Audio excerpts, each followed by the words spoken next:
Dr. Laura Rogers-Sirin, who is a psychologist based in New Jersey and an associate professor at the City University of New York. It is really great to have you with us. You know, I started thinking truly about the psychological impact of this last night. I had received a text message saying that there had been some information that possibly in the next 48 to 72 hours, there was going to be a nationwide quarantine and to go to the grocery store and stock up on provisions because, you know, essentially we were headed into mass chaos. And I think I fell into what a lot of Americans have fallen into right now, which is the whole scam of panic buying. And for the first time, I was wandering around the grocery store and I was seeing the empty meat shelves and wondering, how am I even going to put a meal together? So I think it's really important to focus on this aspect. Let's talk about the first, which is panic buying. How do you explain this phenomena, especially in the age of social media where information is traveling so quickly? Well, social media is both a big part of the problem and also part of how we can take care of ourselves emotionally during this time of quarantine. Um, there's a lot of misinformation out there, and it allows people to confirm their emotional biases. So if they're already panicking, they can find confirmation that they should be panicking, and then they will go out and they'll feel like if they don't buy all the milk or all the toilet paper or whatever right away, then they won't get any and something terrible will happen.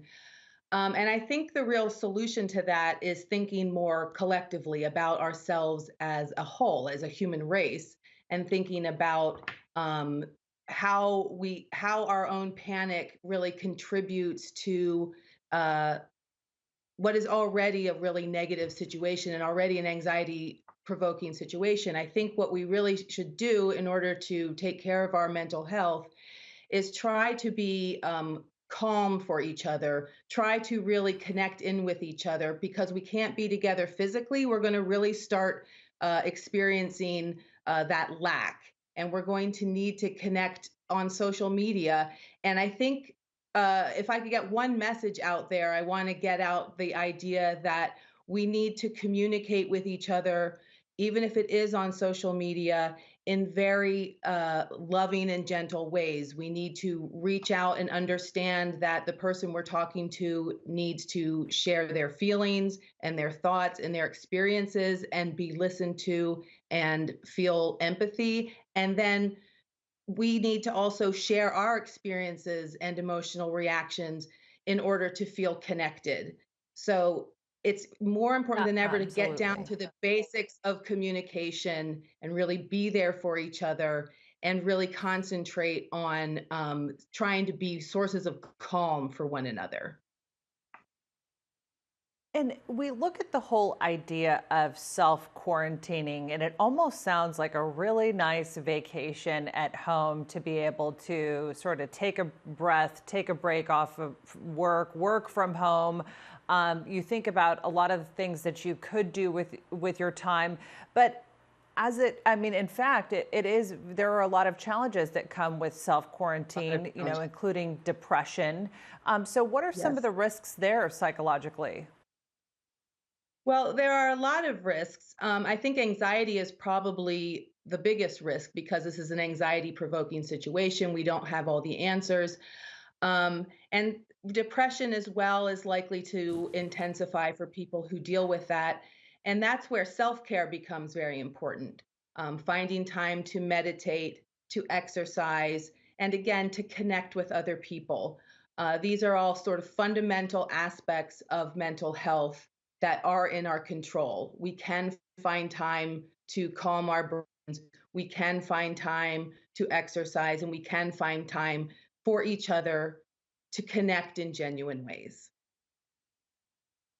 Dr. Rogers, I just want to ask you one more question before we go, and that is sort of the long-term impact or the trauma from this entire situation. Clearly, the coronavirus pandemic is something that caught the world off guard. As the president put it, it's something that really blindsided everyone.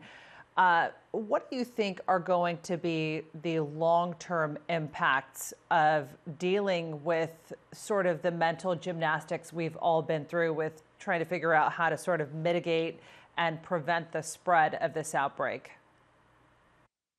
Well, I do think that there will be trauma societal wide for a while. And again, I think that we don't really know yet how we're going to heal because we don't yet know what we're really facing.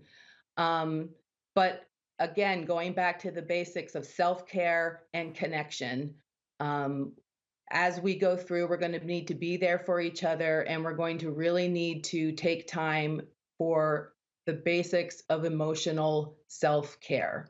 It is okay to be scared, it is okay to be anxious, but we have to try to manage our emotions so that we can remain connected and there for each other, so we can parent our children, so that we can care for the elderly people in our life.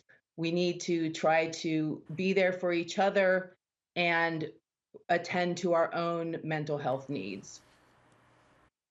All right, Dr. Laura Rogers-Sirin, really appreciate you coming on to highlight some of the risks associated with this and some of the things people can be doing to help the situation. Thanks for that.